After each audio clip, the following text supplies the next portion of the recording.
Spoken For by William Morrison, also known as Joseph Samachson. Narrated by William Sky. He was lost, anyone could see that, but she had no idea how entirely lost he was, nor why. Half of Jupiter's great disk and most of the other moons were below the horizon when the man stepped out of the plane and changed her life. As far as Carol Marsh was concerned, he was ordinary enough in appearance, and she wasn't ordinarily attracted to ordinary men. He was slightly over medium height, his features were not quite regular, and he had a deep tan over what had started out as sunburn, so that she decided he had misjudged the strength of the sun on some planet with a thin atmosphere. She frowned as she watched him look around. She was annoyed by the fact that it took him almost a minute to get his bearings and realize that she was first a human being, and second a girl well worth a man's attention. Even the troubled expression in his eyes was something she held against him. A man shouldn't look troubled. A man should be confident, self-assured in a manner that also assured the girl he spoke to. She remembered that back on Earth, John Burr had been completely self-assured. It was startling to realize that it was with this newcomer, whose appearance she had every reason to dislike, that she had fallen suddenly and completely in love, as suddenly and completely as if she had fallen off a cliff. "I'm looking for some people," he said, "but I suppose—" His very voice was ill at ease, and that was something else she should have held against him, and against herself. She had always resented men whose voices betrayed their lack of confidence. "I suppose it's no use," he went on. "I'd recognize the house." "Who are the people you're looking for?" He took out a wallet and from it drew a stereo picture. 2 children, a boy and a girl, were standing with a smiling young woman in front of a sturdy old-fashioned plastic house.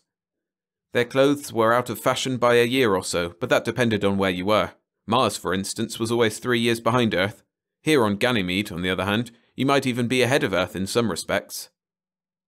As Carol's eyes lifted to his, she saw him staring at the picture with such longing that she at once knew herself for a fool. "They're his wife and children," she thought. "He's trying to find them, and I had to fall in love with him at first sight." His eyes were on her now, and she said, "I'm sorry, I've never seen them." "Have you lived around here long?" 5 years. "Then this can't be the place." He stood there irresolutely and started to turn slowly away, without even a word of thanks to her. "My father may have heard about them," said Carol, knowing herself for a fool again. Past experience, she told herself ruefully, had taught her nothing.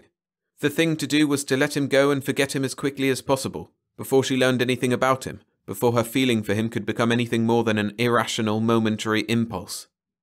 The stronger the bonds of knowledge and interest between them, the more painful they would be to break. And the breaking was inevitable. The house where she and her father lived was a simple dome-shaped building, its walls and furniture both made of a silicon plastic whose raw materials had come from the ground on which it stood.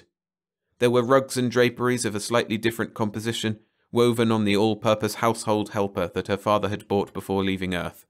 They lived comfortably enough, she thought, as she led the man in. But he hardly noticed the house or anything in it. When they reached the library and her father looked up from the book he was reading, only then did the man display interest. The book was a favourite of her father's, and it made him unhappy to cut his reading short. Nevertheless, he turned off the projector, stood up, and said, "Yes, Carol?" "This man is looking for some friends of his, Dad. I thought you might be able to help him." She held out the picture, and to her relief, her father stared at that instead of at her. Sometimes he was a little too shrewd. If she was making a fool of herself, there was no need for him to know it. He could be a sardonic man, and he did not suffer fools gladly, even in his own family. He was of the opinion that she had used up her quota of foolishness with John Burr. He was shaking his head. "Sorry, I've never seen them. Are you sure they live around here?" "No," said the man. I'm not sure of anything except that they're my wife and kids. And I've got to find them." "Have you checked at the district office?" "I did that first. They couldn't help me, but they said their records weren't complete yet." "They're complete enough, I should think. Maybe they don't list every prospector who wanders around without settling down, but they wouldn't be likely to miss a woman and 2 children. I'm afraid that you're wasting your time looking on Ganymede." The man's face clouded. "It isn't a waste of my time," he said. "I've got nothing else to do with it. And I have to find them. They need me." Mr. Marsh looked away from the man to his daughter, and Carol was a little slow in avoiding his eyes. "I see," he said, and she had an idea of what he meant by that. He saw too much. If he knew, there was nothing she could do about it. She said, "Perhaps Mr. She paused, and the man said dully, "Calendar. Perhaps if Mr. Calendar would have dinner with us and tell us a little more, we'd be better able to help." "Not a bad idea, Carol. We should know a little more." Carol selected a dinner and pressed the button that would start its preparation. Her father said casually, "You are a stranger to Ganymede, aren't you, Mr. Calendar?" "I'm not sure of that," said the man. Her father's eyebrows went up.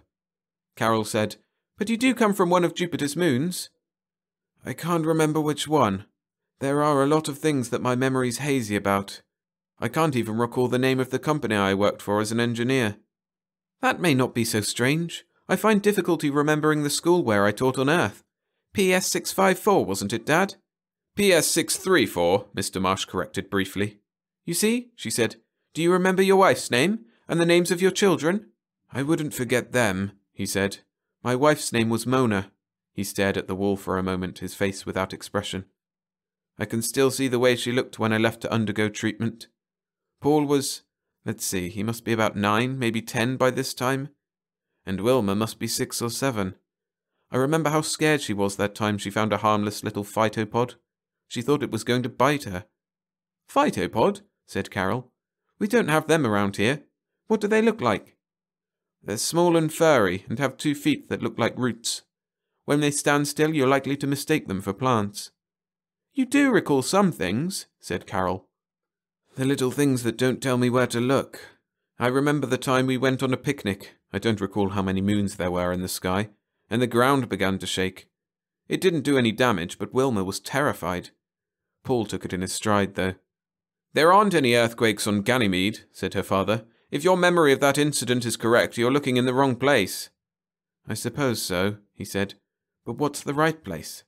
"Perhaps if you thought of a few more incidents, we might figure it out. It's the little things you don't forget that can be most helpful." What nonsense, thought Carol, although she kept the thought to herself. The little things can be most harmful. They keep the pain and the memory of pain alive and vivid. She remembered little things about John all too well, the careless way he wore his clothes and the way he combed his hair, the cigarettes he smoked and the foods he liked to eat, and the stupid way she had let herself fall in love with him. She hadn't even had the excuse of its happening suddenly, as it had happened now. She had begun to love John as she had come to know him, disregarding all the evidence of his selfishness, of his genuine inability to care for anyone else than John Burr. Unaware of what was going on in her mind, Calendar was saying, with somewhat more animation than he had previously shown, "I think you're right, Mr. Marsh. I've kept my troubles too much to myself. Maybe you can't actually do anything for me, but it wouldn't hurt me to talk. I should have done my talking long ago, when they found me." "Where did they find you?" asked her father. "And what did you mean before when you said you're not sure of anything?"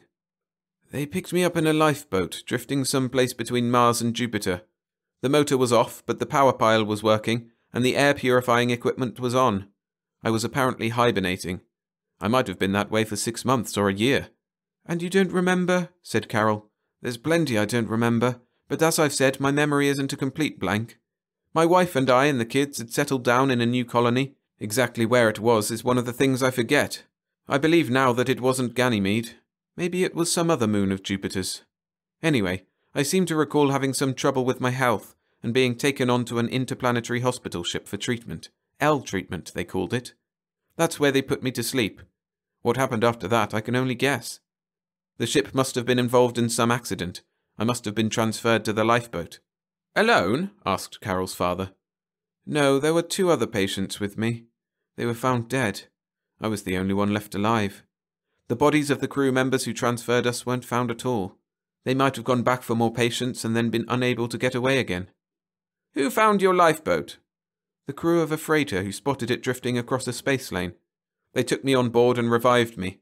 But they were in a hurry and didn't have much time to stay and investigate." Mr. Marsh was thoughtful and silent. Carol asked, "Weren't there any records in the lifeboat?" "Nobody thought of that, at least not in the beginning. At first, when I regained consciousness, my mind was almost a complete blank. Then I began to remember things, but not enough. I couldn't recall where the colony had been, and after I had recovered enough to be able to get around, I began looking for my wife and children. I haven't come across a trace of them, although I've been on many worlds." The food had long been ready and waiting. Until now, no one had thought of getting it. He stared as if through the wall, and Carol, after she had set the dishes before him, had to remind him of their presence. When he did eat, it was automatically, without enjoyment. Afterward, her father surprised Carol by saying, "Why not stay with us overnight, Mr. Calendar? We have an extra room, and tomorrow I may be able to give you a little helpful information." The man's eyes came alive. "You're serious? You think that from what I told you, you'll be able to guess where I came from?" "I used the word might. Don't get your hopes up too much." His face fell again. "Thanks for warning me," he said in a flat tone. When later on he had gone to his room, Carol said, "Dad, do you really think you can help him?" "That depends on your idea of help. Why are you so interested in him? Perhaps you're falling in love with him, Carol." "I think so." "Under the circumstances, that's completely idiotic. Would there be any sense in asking why you fell in love with him?" "Well, he looked so lost. I guess it's maternal." "As genuine a case of the grand passion as I've ever encountered," he said dryly. "Almost as genuine as your previous experience." Carol flushed. "He isn't like John." "Fortunately, you are right.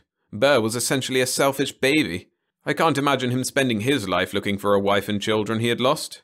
In future, Carol, if you must fall in love at all, do it suddenly. You choose much better that way." "Yes, I know," she said, "except for the fact that the wife and children may interfere. But don't worry, Dad. This time I'm not quitting my job and moving several million miles away to try to forget." "There'll be no need for that." His face took on a troubled expression. "You'll have to face your problem right here." "You haven't answered my question," said Carol. "Do you really think you can help him?" "That isn't an easy one to answer. We'll have to prepare him for a shock, Carol. A first-class shock. That's why I wanted to be sure you were in love with him. It may make things easier for him to stand." "What things?" Her father hesitated. "Have you ever heard of this L treatment he mentioned?" She shook her head. "I thought not. Carol," he said, and his voice was unexpectedly full of compassion, "you're going to have a very sick man on your hands. It won't be pleasant for either you or me, and it's going to be horrible for him. But it must be gone through. He must be told." "For heaven's sake, what is it?" "The L in L treatment," he said slowly, "stands for longevity. That was what he was treated for. But you see now why it was found to be dangerous and discontinued. The reason you never heard of it is that it was developed and discarded 200 years ago. Calendar wasn't adrift in space for a year or two, as he thinks. He was adrift for 2 centuries. "No. Oh, no." "That's why the clothes in those pictures seemed odd. They've been in style and out again half a dozen times, with slight changes each time. That is why, furthermore, he can't find his wife and children on any of Jupiter's moons. The moons were first colonized 90 years ago. But he says he'll never see his wife and children again. They've lived their lives and died and been buried in the past. He should have died with them in his own time and not lived into ours." "No," said Carol, "or I'd never have known him." She was white and trembling, and her father pulled her to him and let her head rest on his shoulder. Mr. Marsh said, "Perhaps you're right. I don't know. Anyway, he'll have to be told, and for your sake, I'd better do the telling." Carol was silent, and they both thought of the sleeping man who didn't know that his old life had ended and that a new life was to begin so painfully in the morning. Thanks for listening. If you enjoyed the story, hit the like button and subscribe to the channel for more sci-fi read-alongs like this one. And there's another story by William Morrison called The Hunters, which I've already made. You can listen by clicking the link on screen now.